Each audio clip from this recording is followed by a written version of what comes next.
And staying on the topic of immigration, as policies to enter the United States tighten under the Trump administration, a growing number of Indian professionals are now turning to an unexpected solution: divine intervention. Across the country, temples have become bustling hubs for visa seekers, hoping that faith will help them secure a coveted U.S. visa.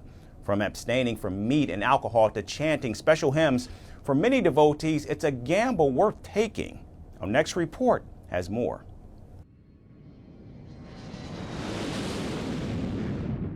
In the face of increasingly stringent U.S. immigration policies, a surprising trend has emerged among India's professional hopefuls. They are turning to divine intervention in the hopes of securing a U.S. visa. After all, when U.S. President Donald Trump has made it harder for people to get into the land of the free, who better to help than a deity? One of the most popular spiritual havens is the Chamatkari Hanuman temple in India's Ahmedabad city, affectionately known as the Visa Hanuman. Located in the western state of Gujarat, this temple has become the go-to place for visa aspirants praying for a touch of luck, or perhaps just a few divine loopholes in their journey to the United States. Here, Lord Hanuman, beloved for his strength and devotion, is seen as the guardian of the visas. A priest at the temple who oversees this ritual said in an interview that the process is simple. Applicants place their passports before the deity and then they chant a devotional hymn. He says it's all about faith. If you believe, it will happen. If doubts creep in, disappointment follows.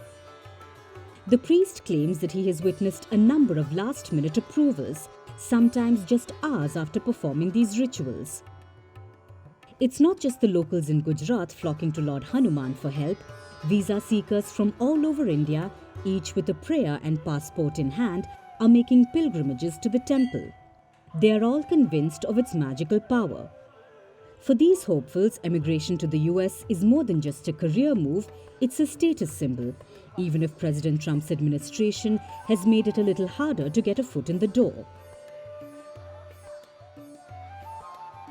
Elsewhere in India, devotees are doubling down on the religious visa rituals. At the Chilkur Balaji temple in Hyderabad, better known as the Visa God Shrine, hopeful emigrants are completing 108 barefoot circumambulations and chanting prayers in hopes of visa approval. Many even return to the temple to thank the Visa God for their success. It feels like the divine hand gently pushes these applications to the top of the pile. Meanwhile, in India's capital, New Delhi, devotees are going to extreme lengths. Visitors of the Sri Siddhi Peeth Chamatkari Hanuman Mandir are abstaining from meat, alcohol, onion and garlic for 41 days in a desperate attempt to secure a visa to the United States. This process is followed by another. Visa seekers write their wishes on pieces of paper. Then these papers are placed in front of the deity and then chanted over before being placed securely in a sacred box.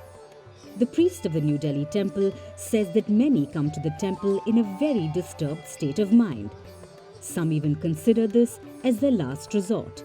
The priest says, and I quote, "We usually find that their wishes do come true." It seems that when it comes to US visas, many Indians are placing their hopes in the hands of both Uncle Sam and their chosen deity.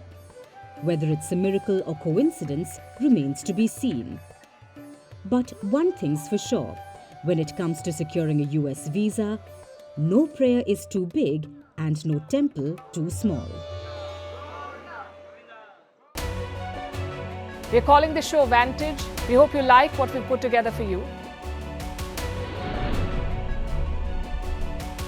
Touted as the minimum defense from that video.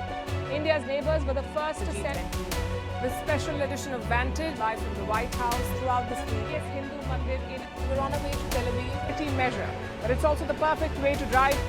I don't think that Prime Minister of Bhutan, Sherin Tagwe. Welcome to 60% of the world's office. Prime Minister Modi did the iron. We were actually How are you doing? How do you like? It's been 1 year since that meeting. Iron bars separate you from the outside. Out the vote effort. Trump had, it says, and at $4.3 trillion. 4.3 300 billion by 2030. That's what we need to tackle climate change.